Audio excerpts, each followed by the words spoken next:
This is a good interview with David Risher by Decoder. I'll leave the link in the description below if you want to listen to the entire interview. LYFT CEO David Risher on paying drivers more and the shift to robo-taxis. Risher sees Lyft as a service company above all, but AI makes everything weird.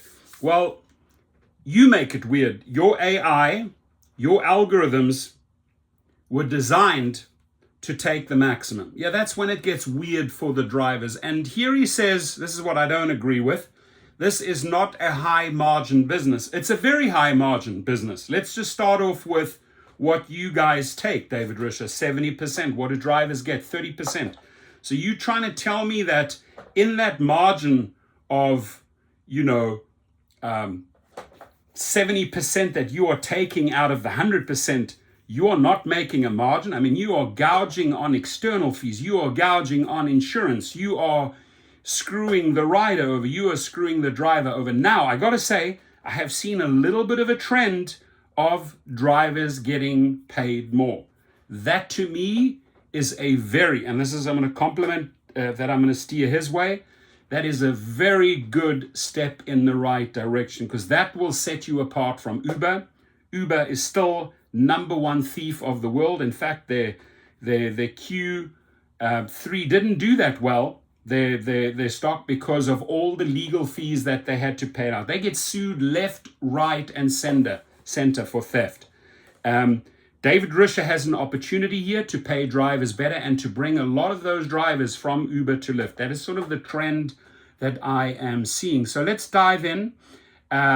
Let's listen to a little bit of this interview, and then I will definitely leave the link below so you can finish the entire story.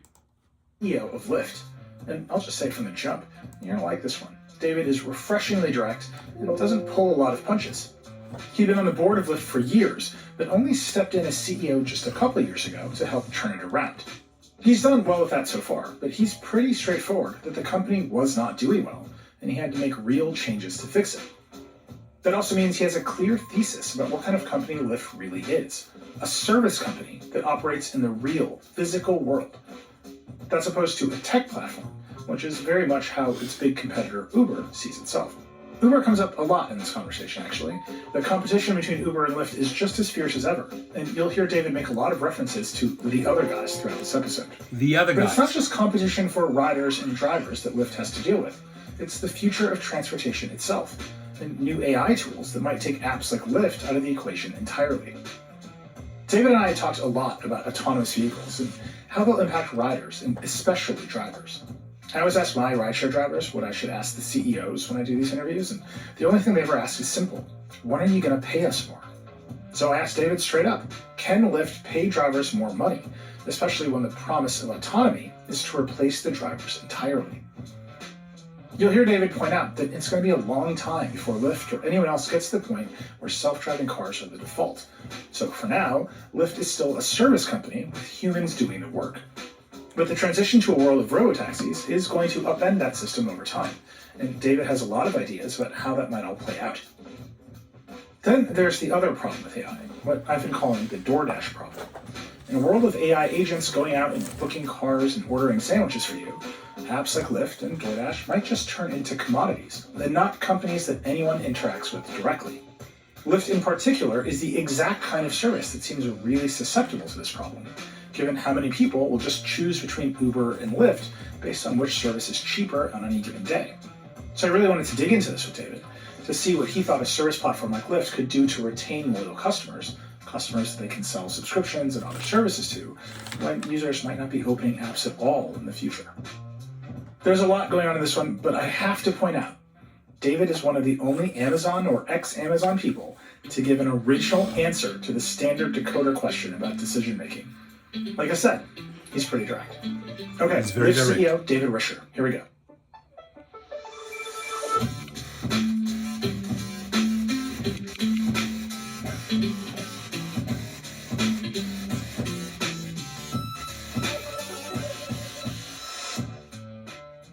David Risher, you're CEO of Lyft. Welcome to Decoder. Hey, it's great to be here.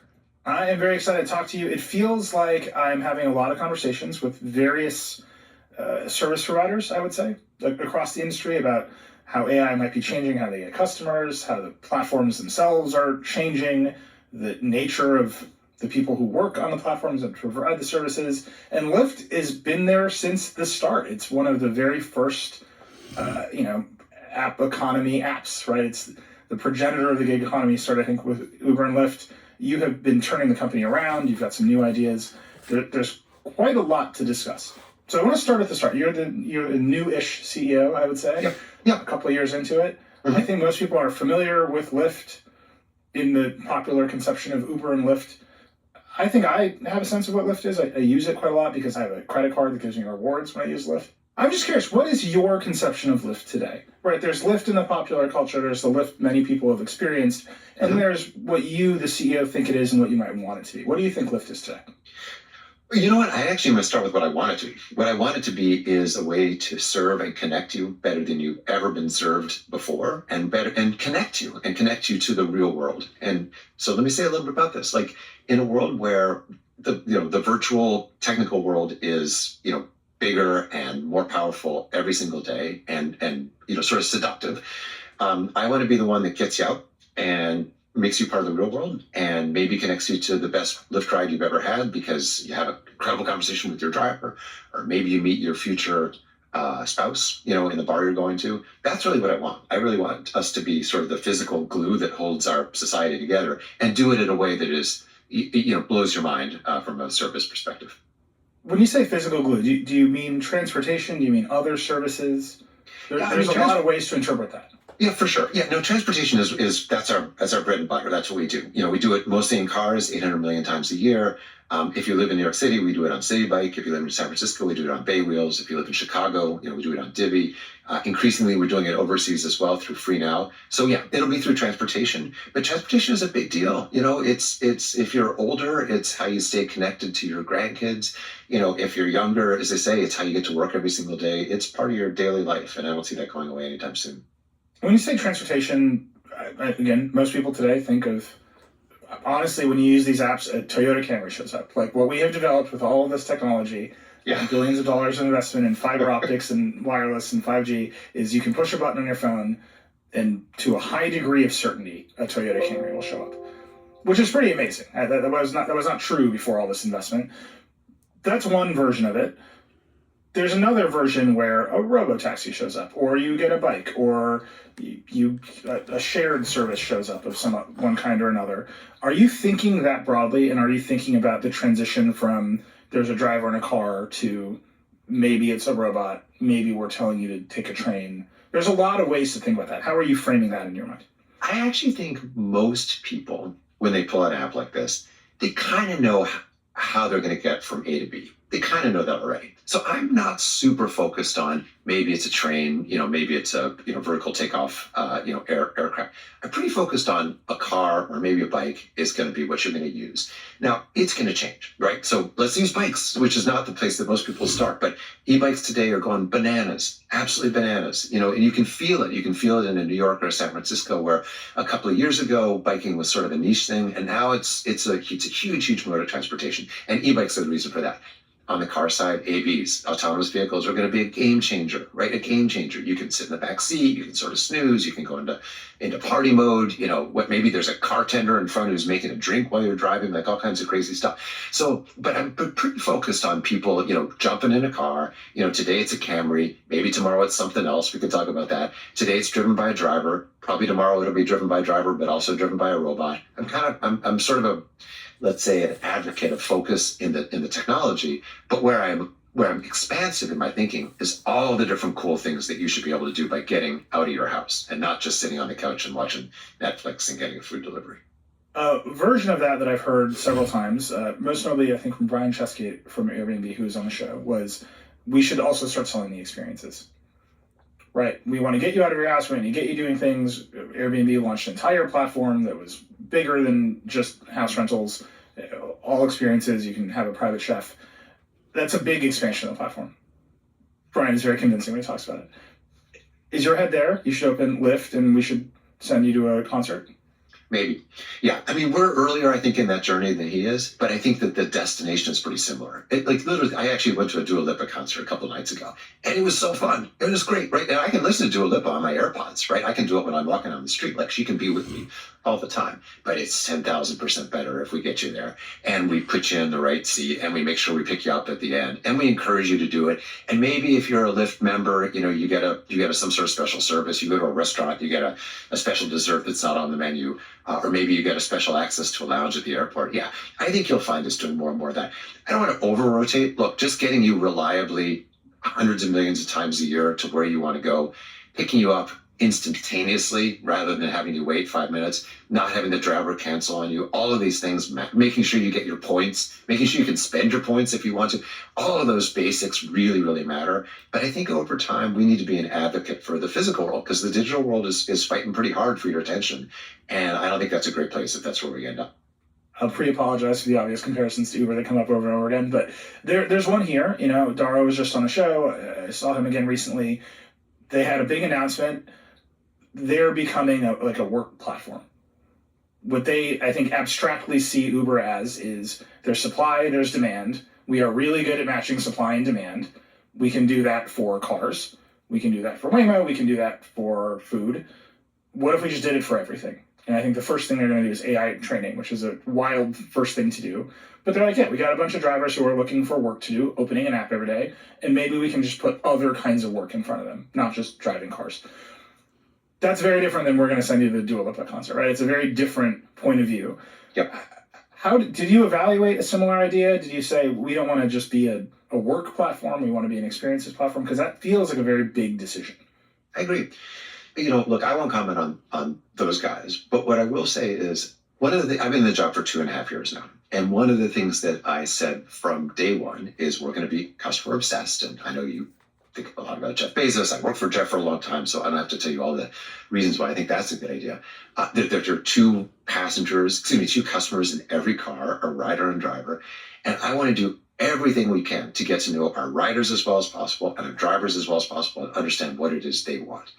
And so I'm super excited about looking at the world through that eye and say, okay, from a driver's perspective, I want to make more money. I want to, all sorts of different things.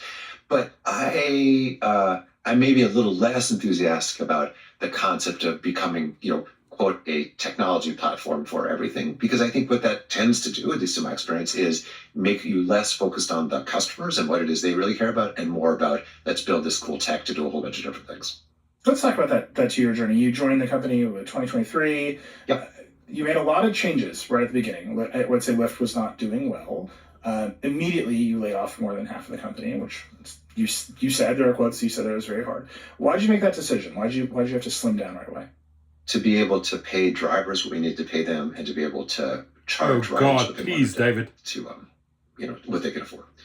So again, if you start with customer obsession is what's going to drive our profitable growth. And that was the thesis. The thesis, I can tell you the whole conversation about how I got selected for this job and how I said no to it, and then but eventually said yes. And the yes really came to, look, if you board of directors believe that customer obsession is what's going to drive our profitable growth, then, maybe I'm the guy. And if you believe it, there are a whole bunch of implications that come from that. And the first thing is our cost structure does not afford it does not allow us to do what it is that we need to do, which is to, pick people up highly reliably, yes, but also at a price that they can afford and so on and so forth. So that was that.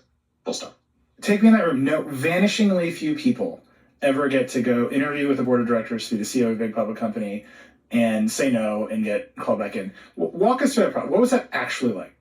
Here it is, and I'll sort of go step by step. So I had been on the Lyft board for a couple of years. John and Logan, the co-founders of the company, had sort of invited me to be part of the board, mostly because I think they had a very interesting observation, which is boards don't tend to think a lot about customers. They think a lot about strategy, they think a lot about finance, but they're pretty far removed from customers. And I had come up, as you know, I worked at Microsoft, in the early days, and then for Jeff for a long time.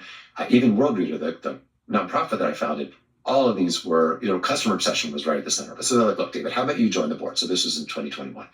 2023, at the end of the year, John and Logan decided to step back. They had been doing this for a long time. They were about to turn 40 years old, only thing they'd ever done. Time to turn it over to somebody else. And so the board did what they do, which is formed a committee, looked at a bunch of candidates. I wasn't part of it. I was just observing from afar. And then one day, it was actually Valentine's Day, I remember it very clearly, 2023, my phone rings and the board chair, Sean Agarwal, is on the line. And he says, David, we've got an offer. We think you can't refuse. And I'm preparing myself for we want you to be the chair of the audit committee, some terrible thing that he's trying to butter me up for or whatever. And he's like, no, John, Logan, and I have been thinking, and as we've been looking at all these external candidates, we've been sort of evaluating in the back of our head, maybe the right guy is sitting right here next to us in David.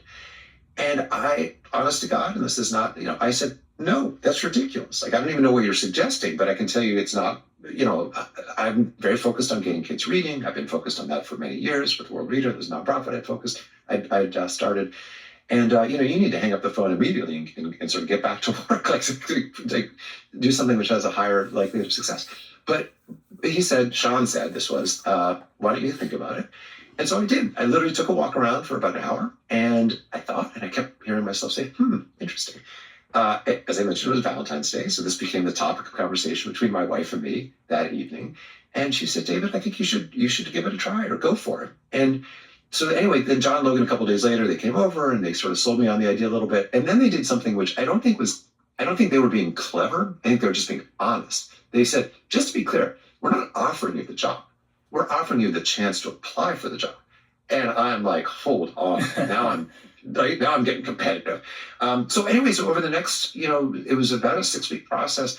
I literally put together a sort of 100-day plan. I talked to every individual board member.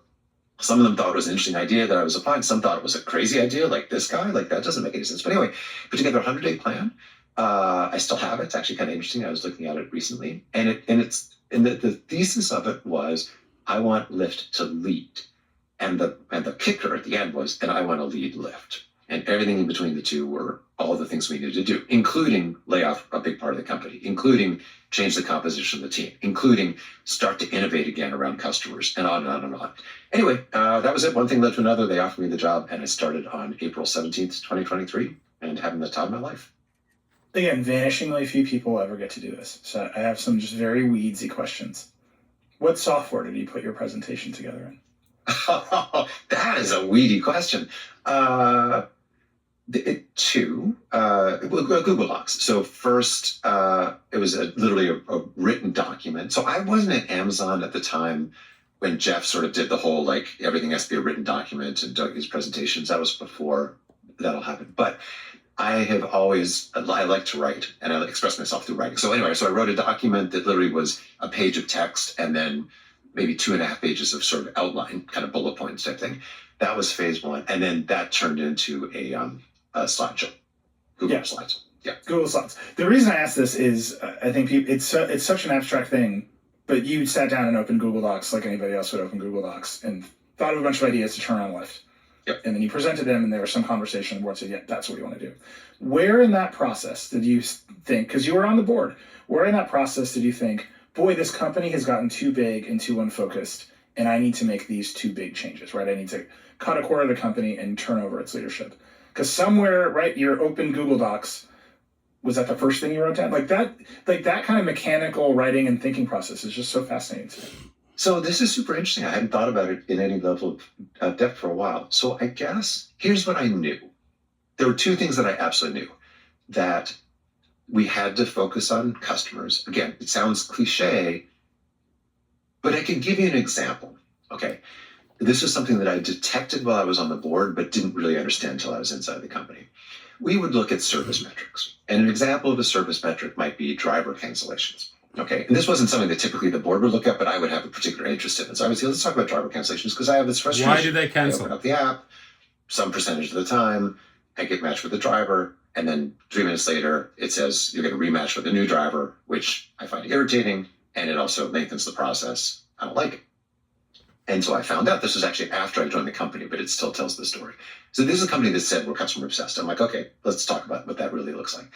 So I said, okay, let's look at, and they said, well, yeah, okay, so it's about 15% of the time that this happens, 15%. But the good news is 95% of the time people end up rematching and taking the ride. So no big deal. Like mostly people are still taking the ride. I'm like, okay, hold up.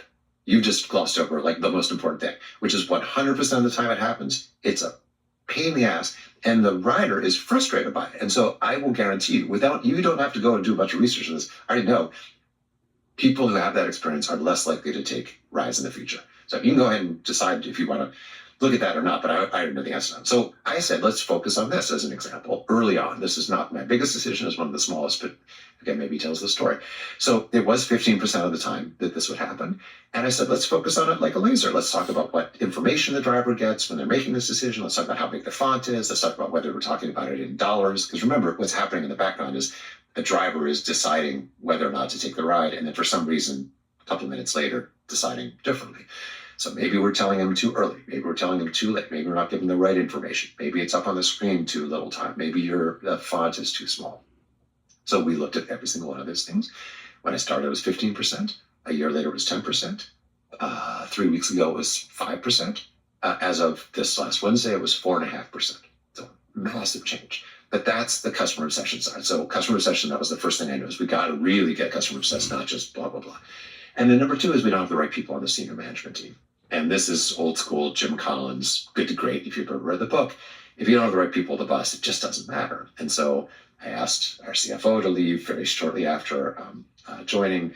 And that was its own thing. And then there was cost structure things and innovation things and so forth. But those were sort of the two basics that I started with when I opened up that Google Doc, because I knew we had to make changes in personnel, and I knew we had to reorient the company around customers. And then, yes, I knew that in order to pay for some of what we had to do to reorient ourselves, we were doing too many things and we had to cut a lot of staff. This is a lead up right into the decoder questions. How is Lyft organized now? How have you structured the company now that you've been on the job for 2.5 years? Well, I answered the question, but I'll give you a little bit of context. The question is, we're organized by customer. The answer is we're organized by customer. So we have a rider group, we have a driver group, we have what's called a marketplace group, which is in charge of matching those riders and drivers in real time, 24 hours a day, 7 days a week. So it's operationally, but also computationally quite complex. We have a group that is focused on our ads business, which is a relatively newer business, relatively small business, but at $100 million run rate with high growth and high margins. It's kind of awesome. They also do some other things that are kind of newer product types of things. Of course, then we have a bunch of central functions like marketing and legal and so on and so forth. But that's really the primary. Oh, we have a back-end group that does a lot of the infrastructure. But really, I'd say the primary organizing sort of vector is by customer. So when you organize that way, right? So, Come on now. If you want to build the concert experience, you got to devote some resources to that versus bringing down rider mismatches, right? How do you make those decisions? How do you balance that tension out? Yeah, so we put a lot of our engineering in those customer groups. So those customer groups are full stack groups. They've got product management, they've got engineering, they've got test, they've got design, all the rest. So we, accept the fact that there will be some redundancy and some distribution of talent, then you have to ask the question, how do you maintain, let's say, excellence across, like, functional excellence, right? How do you make sure your engineering is operating at top talent? And we've identified people or teams or whatever to drive that kind of horizontal excellence across the company. But the trade-off is there's some redundancy. We've got some stuff happening in driver. We have two apps, a driver app and a rider app. You can imagine where there's one group that develops both apps using the same frameworks and all. We don't have that. We have two different groups. They develop it using two different frameworks. It's kind of a pain in the butt sometimes, but you make it work. But it's better that way, because that way you're close to your customers as opposed to close to your technology, which sounds great until you realize you have lost track of what your customers care about. Amazon famously organized this way. I can just issue some criticisms of Amazon broadly. Like, I know what those trade-offs are. We talk about the structure on the show all the time. If you look at how Amazon is, they have lots of single-threaded owners of just two pizza teams that make their own products. Those products rarely talk to each other, right? As you're describing, you end up in a lot of different Google, the same way. You end up in a lot of different directions, and suddenly you're like, we got to roll out AI across the company. Yeah. And you don't have a common shared framework to do such a thing. Totally. Have you run into this at Lyft? You're aware of this trade-off? How are you managing that? So remember when you asked me about my vision for Lyft, and I talked a lot about rideshare and a sort of focus on, getting people around and making sure that, so I would say the strength that we have is we're really quite focused on our customers and our use cases. And so while, yes, occasionally those issues crop up, it's kind of a small thing for us. And also I would say, and I don't know if this is a good or bad thing, but it just is a thing. I am very involved with product decisions, very, very involved. I was, just thinking about the last 24 hours and how I've spent my time, and like product decisions, and it's again, like the parts of the team that like that, there are parts of the team that find it a little frustrating, but I have no problem saying like, we don't need to do these 3 different things. We're going to do this one thing here. We're going to do it super well. And that means that these other 2 teams that thought they were going to get to work on those things, we're just not going to have that happen. Instead, we're going to have them focus on something else. So I guess a little bit of, to a certain extent, we solve the problem by focus, because we're focused on sort of one thing and not Amazon's focused on many things, but we're focused on one thing. And then second, I play a pretty big role there in kind of breaking ties. And that does seem like the way to make this structure work, right? You need to have the leader who's just going to show up and break ties all day long. It also seems like scale is the other, that leader can't scale.